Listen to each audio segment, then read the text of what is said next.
This week, we're going to talk about a topic that it hits home for a lot of us because all of us have been affected by this at some point or another in some way or form, and that is the topic of bullying.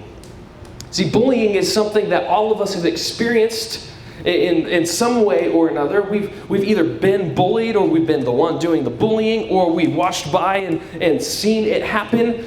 But it affects every one of our lives. And so actually, before we dive into this really, I want to do a little activity with you guys. Thumbs up means yes, thumbs down means no. So if you have hair long enough to put in a ponytail, you would give me a, there you go. And dudes, you would give me a, there you go. Except, yeah, there you go. Okay, so you guys understand the rules. This is good. You know how to follow instructions. So if I were to say, and ask you, do you still love Fortnite dances? I think. Okay, all right. How many of you have ever started a trend? You've started something that became really popular, and everybody started doing it after you started doing it. Nope, I'm not that cool either. Cool. I'm glad that some of you in the room are worthy of that. Have you ever felt left out before? Okay. Have you ever had or heard somebody tell a rumor? Okay. Have you ever passed a rumor on? Guilty. Have you ever had a rumor passed around about you? There we go. Okay. Have you ever watched friends or classmates get into a physical fight? Sometimes those are just funny. I don't know if I'm allowed to say that. This is just the honest. That's how I feel about sometimes. Okay. Have you ever faked being sick so you didn't have to see a certain somebody at school? Yup. Have you ever faked being sick so you didn't have to see a certain somebody at school? Yup. That's many of you in this room. I'm right there with you. So all of us, see, we've been in these kind of situations before where some kind of bullying has affected us, whether it's verbal or nonverbal or physical bullying or whatever. But let me give you the official definition of bullying, and that is this.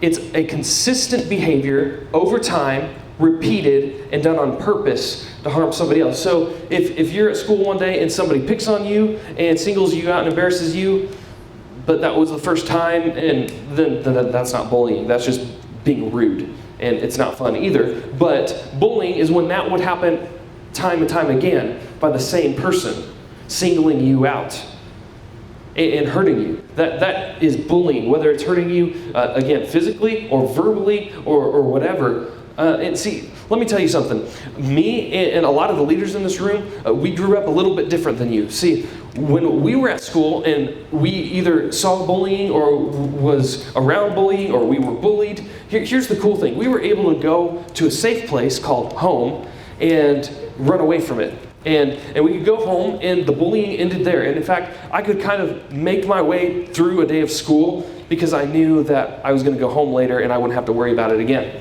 Now, for some of you, that's still the case, but for many of you, especially if you have a cell phone, you don't get to just go home and it's over, because if you're on social media or you have texting, then that can follow you even into your bedroom later. People can harass you, bully you, tag you in something, single you out, and it hurts. It's not fun. It's where we can't escape, and many of us feel trapped. We feel like the victim, and it's just incredibly difficult to move past that. And so that's the reality of your world that's different than any generation before you. See, bullying is now, there's now a separate category called cyberbullying. And that's where that happens just like that on your phones. It happens where you can't get away from it because it's electronic. And in fact, at school, somebody could stop someone from bullying you at school, but as soon as you go home, the bullying could begin again. Because your teachers can't follow you home and hold onto your phone and monitor it like they can monitor you physically at school. And so bullying just takes this different turn. It looks different today than it ever has before. So because of that, we got to address this a little bit differently than we ever have before. But I want you to remember that it's a constant, consistent behavior over time that's repeated with the purpose to harm someone else. When it comes to bullying, I want you to recognize that there are many different people at play in a bullying scenario. So, for instance, let me give you, first, we've got character number one in the scene, okay? This person is the bully. There's the bully. He's the one that does, or she is the one that does the hurting, that singles people out, that preys on people, and then pounces and makes them feel embarrassed about something they said or did or how they look. This is somebody who goes around and almost gets a high off of making other people feel bad about themselves. There's character number one. Now, there's also character number two. This is the obvious ones here right at first that I'm telling you about. And this is the one being bullied, right? This is the person who gets picked on, gets singled out, and feels hurt and has the pain of bullying inflicted on them. This is the person that feels they can't escape, feels like they're trapped, and doesn't know what to do about it. There's another person in the scenario. This is a person that many of us miss when it comes to this. This person is sometimes it's many of us. Sometimes it's not. But this person is the bystander. The person standing by, seeing it happen. This is the person that sees character one bully character two. And this person honestly kind of sympathizes with this person. It doesn't know what to do about it, but doesn't want to be a snitch. Right? Doesn't be the one to go rat them out to the teacher, and doesn't want to be the one to get involved. But unfortunately, because this person is a witness and is privy to the knowledge of this person being bullied, they are involved whether they like it or not. Just by being there. Guilty by association. And so they're going to have to make a decision. Sometimes that decision is, unfortunately, to do nothing. That's the bystander. Now, there's another person. Anybody want to take a gander at what it is?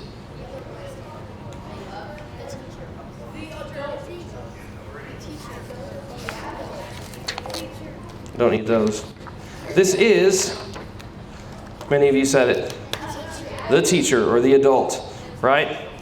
This is the person that actually is the only character here who can actually do anything. Here now, and let me make this a little more realistic.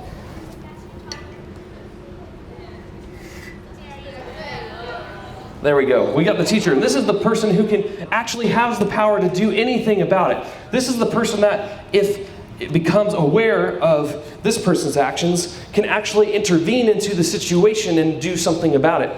Now, we all have our opinions on whether or not they were hard enough on this person, or they did enough, or sometimes the reality is, like we said earlier, this person goes home and continues to do it online, and this person can't be around to do anything about it after that, but at school, this person has some influence, right? And so these are the four characters typically involved in a bullying scenario. Now, this person can represent many people. There can be more than one bystander, as you guys know. There can be more than one adult. There can be more than one bully. It can be a group. And there can be more than one person being bullied in a given scenario. You guys know all this. But I want to kind of lay this all out so you can see there are different people involved in this scenario. Now, one thing to note is that we all might play each of these roles at some point in our lives.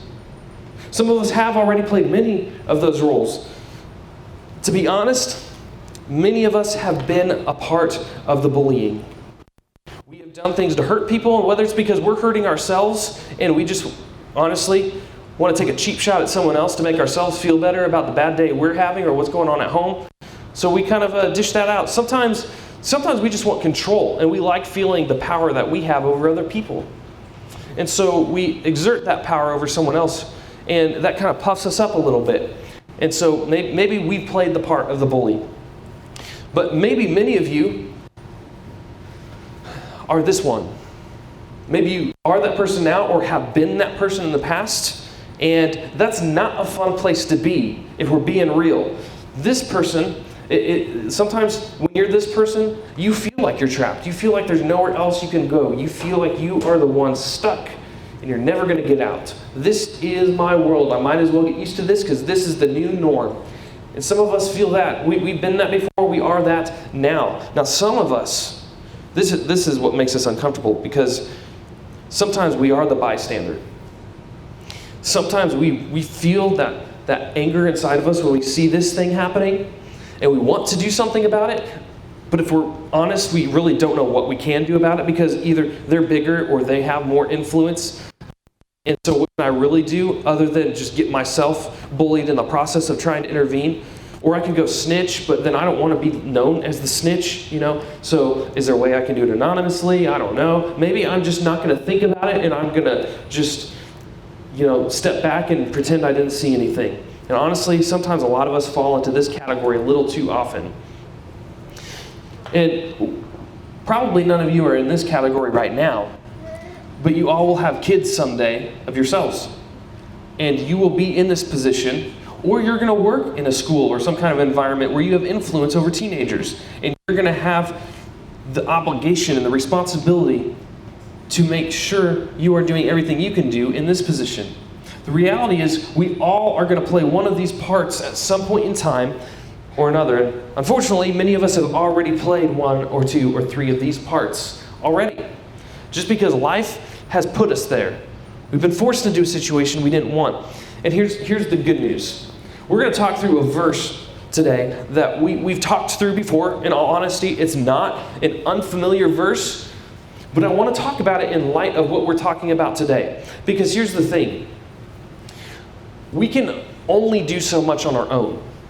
You know what I mean? There's only so much we can do. And at some point or another, we just have to choose what we're going to accept. We're going to have to choose what we believe.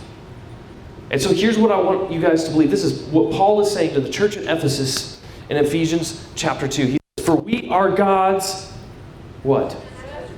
We are God's masterpiece. He has created us anew in Christ Jesus so we can do the good things He planned for us long ago.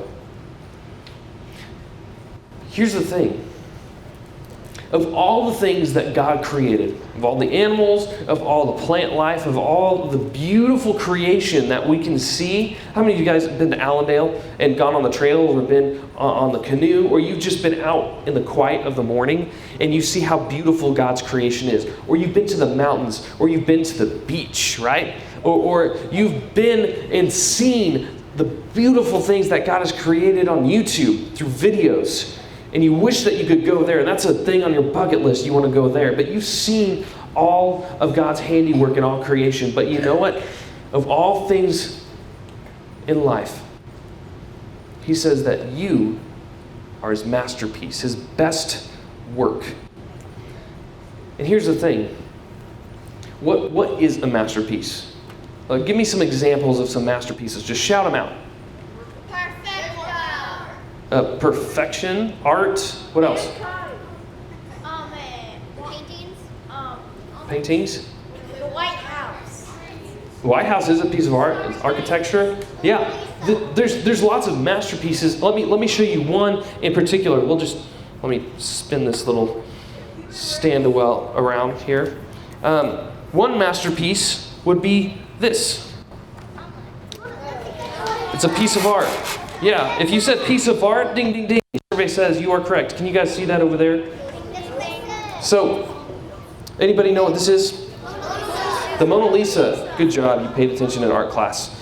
Do you know who painted this? Leonardo da Vinci. Leonardo da Vinci. Good job. So, Leonardo da Vinci, this is his masterpiece. This is his best work. This is what he's most known for. Now, you guys seen the National Treasure? Where he steals the Declaration of Independence, like I'm gonna steal the Declaration of Independence, right? Nicolas Cage and all his glory, and he goes and he steals the Declaration of Independence. And when you find out in that movie, it's just protected by this big old hunking piece of glass, right? And then locked in the vault, and surrounded by guard, right? That's kind of like I want you to picture that when you picture this painting, because in the museum, it is surrounded around the clock. It's got bodyguards. It's in a protective case. Nobody's getting to this thing. Why? Because it's a masterpiece and nobody better touch it. It's part of our culture. It's part of like one of the great wonders of the world. This is like, well, maybe not that far, but it's super awesome. And we don't want to like do anything to bother. But see, what happened if you went all Nicolas Cage on this piece of art and instead of stealing it, you like defaced it? So you like came up and you broke in and you're like, let's give Mona Lisa a nice little mustache, or how about some curly cues, right? A curly cue mustache, and then a little beard, a little goatee. That. Oh, how about we do like make her hipster? Give her some like big frame glasses, right? Check that out. You guys didn't know I was an artist, did you? How about some big old bushy eyebrows? Sure, we can connect it and make a unibrow. Check that out. Now, let's say you say, oh, you know what? Actually, I didn't like Leonardo too much, so I'm going to deface this even more. And I just like start like doing a bunch of stuff to it. And let's do some like really long nails down here. And yep, you'd go to jail for a very, very long time. So why would this be such a huge deal? Just why? Because it's a masterpiece, okay? Why else? It's famous. It took a long time. It took a lot of work went into that thing, right? This is huge. This would be a huge deal. It would be on national, international news if this thing was defaced like this. And probably all the people on duty that night would lose their jobs because this is a huge deal. You don't go and deface a masterpiece of art, right? You just don't do that. But here's the thing. Stay with me for a moment. We do this a lot to God's masterpieces, to God's best work. When we take the part of the bully, when we take this part, when we put other people down with our words, this is what we're doing to God's best work. Look at what Paul says later in that book, in Ephesians, in chapter 4. He says, don't use foul or abusive language. Let everything you say be good and helpful, so that your words will be in what? An encouragement to those who hear them.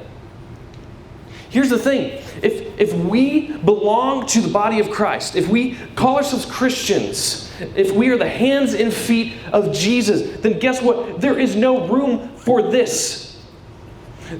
What he's saying there is not talking about what four-letter words you can and cannot use. What he's talking about is the way that you build one another up. Don't worry about the rules of, is that word okay? Is that word not okay? What he's talking about is if you want to love and respect and honor the people around you, then this is out of the picture. You cannot put people down anymore with your words. You cannot make people feel less than themselves. You cannot deface God's best work with your actions and your words. That's what Paul is saying there. But you and I, sometimes we walk around our schools, we walk around our families, and we deface them.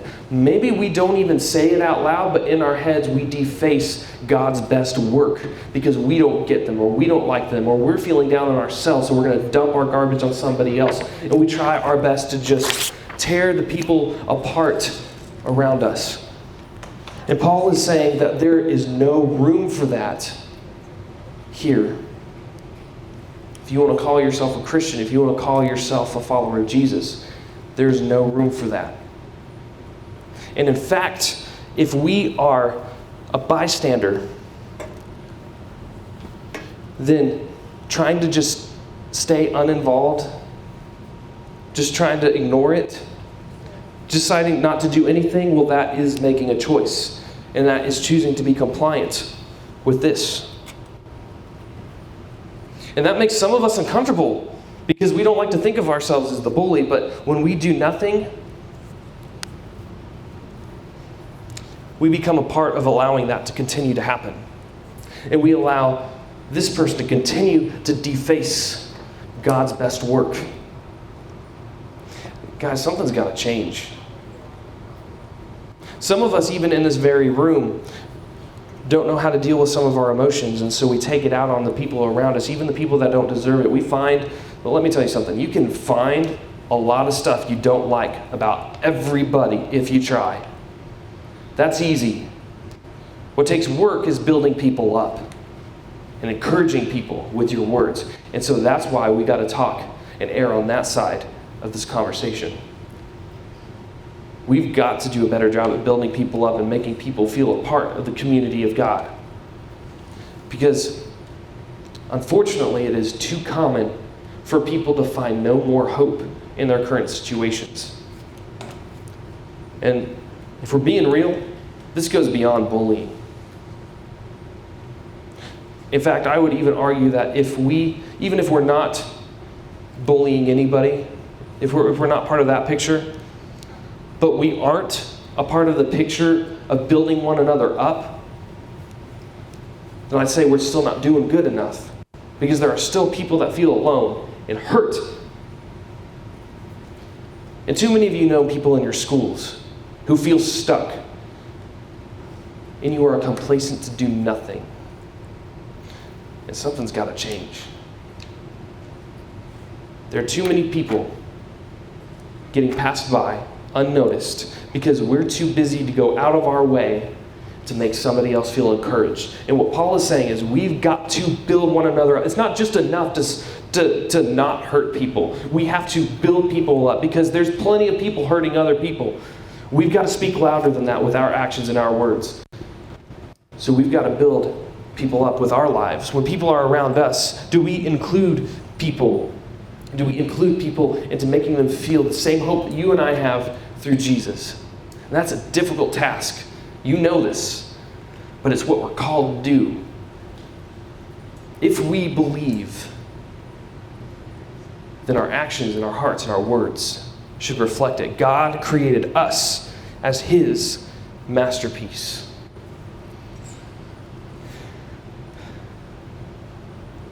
Man, this is a topic, to be really honest, I did not want to talk about today.